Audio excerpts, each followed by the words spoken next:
Ask yourself this. If you lost everything you've built, the title, the reputation, the results, and who would you be? Not what would you do? Not how would you recover? Who would you be? If that question makes you uncomfortable, it's supposed to. Because it means somewhere along the way, you stopped being a person who does things and became the things you do. Here's what happens when your identity fuses with your achievements. Your wins feel like survival, not celebration. Because if you win, you get to exist. And if you lose, even temporarily, you don't just feel disappointed. You feel erased. You start to work not from passion or purpose, but from terror. The terror of being ordinary, of not having enough to show for yourself, of someone looking at your life and finding it insufficient. And the cruelest part? The more you achieve, the worse it gets. Because now the bar is higher. The identity is heavier. And one bad month, one failed project, one season of being quiet and unremarkable feels like the whole structure collapsing. This is what psychologists call contingent self-worth. Your value as a person is contingent, dependent on your performance. And it is one of the most exhausting ways to be alive. So here's the shift. And it's not what productivity culture will ever tell you. Your achievements are things you did. They are not things you are. The promotion doesn't make you valuable. It reflects your value. The degree doesn't make you intelligent. It measures a form of your intelligence. The title doesn't make you worthy. It records a season of your effort.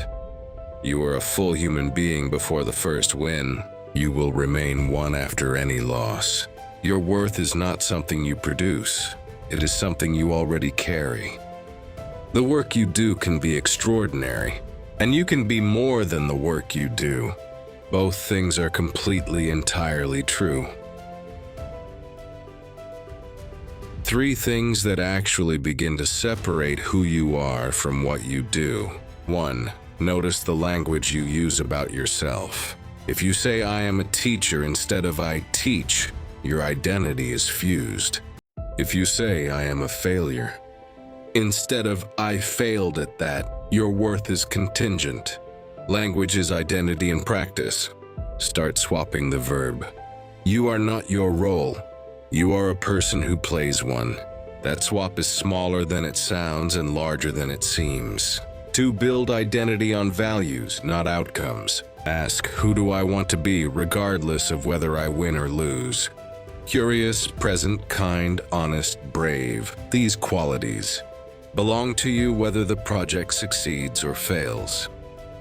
They cannot be taken by a bad quarter, a rejection, or a season of being unremarkable. They are yours in every room, on every day, in every result. 3. Let yourself be ordinary sometimes on purpose. Take a weekend where you produce nothing. Have a conversation where you mention nothing impressive. Sit in a room and contribute nothing exceptional. Notice that you are still there, still whole, still entirely yourself. Ordinariness, practiced deliberately, is one of the most radical acts of self-reclamation available to high achievers. Your achievements deserve to be celebrated. They are real. They cost something. They matter. But they are not you. You were here before them. You are here between them. And you will be here long after the world has stopped counting them. What you are, underneath all the titles and results and output, is someone who showed up, who tried, who cared enough to build something. That person is worth knowing, with or without a single thing to show for it. If this landed somewhere real today, share it with someone who has forgotten who they are outside of what they do. And if you want content that reminds you of what actually matters, subscribe. I'll see you in the next one.